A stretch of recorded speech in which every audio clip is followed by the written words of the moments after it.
তো নমস্কার বন্ধুরা, 2024 সালে যারা যার যার চিট ফান্ডের আর কি বই ছিল, তো সেই চিট ফান্ডের টাকা হচ্ছে আপনারা ফেরত দেওয়ার জন্য হচ্ছে কি আলোচিত বিষয়। তো দেখুন বন্ধুরা, যাদের যাদের আর কি যে কাগজ ছিল রোজভ্যালি থেকে আরম্ভ করে সেই কাগজগুলো আপনারা অবশ্যই করে গুছিয়ে রাখবেন, এবং তার জন্য হচ্ছে হাইকোর্ট থেকে নতুন নির্দেশিকা এসেছে এবং তার জন্য ওয়েবসাইটও তৈরি করা হচ্ছে, এবং সেই ওয়েবসাইট কমপ্লিট হয়ে গেলে আপনারা সেখানে আবেদন করে সেই টাকা ফেরত পেতে পারবেন। তো বিষয়টা হচ্ছে কি যেগুলো জানানো হয়েছে, নতুন বছরে লক্ষ্মী লাভ হতে পারে। রোজভ্যালির জমা রাখা টাকা ফেরত দেওয়ার প্রক্রিয়া শুরু হতে পারে নতুন বছরে।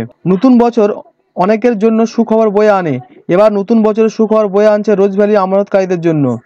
যে সমস্ত আমানতকারীরা রোজভ্যালির টাকা রেখে তার ফেরত পাননি, তারা এবার টাকা ফেরত পেতে পারেন। আগামী নতুন বছরে থেকেই এই নিয়ে তৎপর হবে বলে খবর। এই নিয়ে নির্দিষ্ট ওয়েবসাইট করা হয়েছে।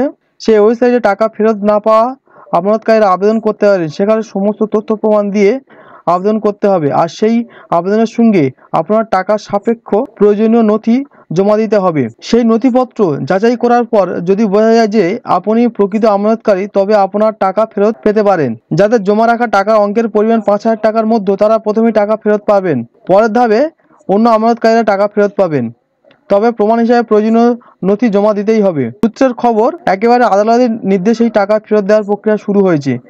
তারপরই ওয়েবসাইট তৈরির কাজ শুরু হয়েছে।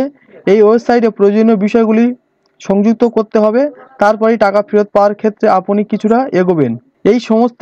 একটি সংস্থার এই ওয়েবসাইটে তৈরির কাজ করছে। মোটামুটি জানুয়ারি মাসের প্রথম সপ্তাহে ওয়েবসাইট তৈরির কাজ শেষ হবে, তারপর থেকেই আবেদন করা যেতে পারবেন। রোজভ্যালির গচ্ছিত টাকা রাখা এবং রোজভ্যালির যে কোম্পানি বর্তমান চলছে সেখানকার লাভ্যাংশে রোজভ্যালি সম্পত্তির সবকটাই রয়েছে বিশেষ তত্ত্বাবধানে। হাইকোর্ট যে কমিশন তৈরি করেছিলেন তার একটি এডিসি তৈরি করেছিল।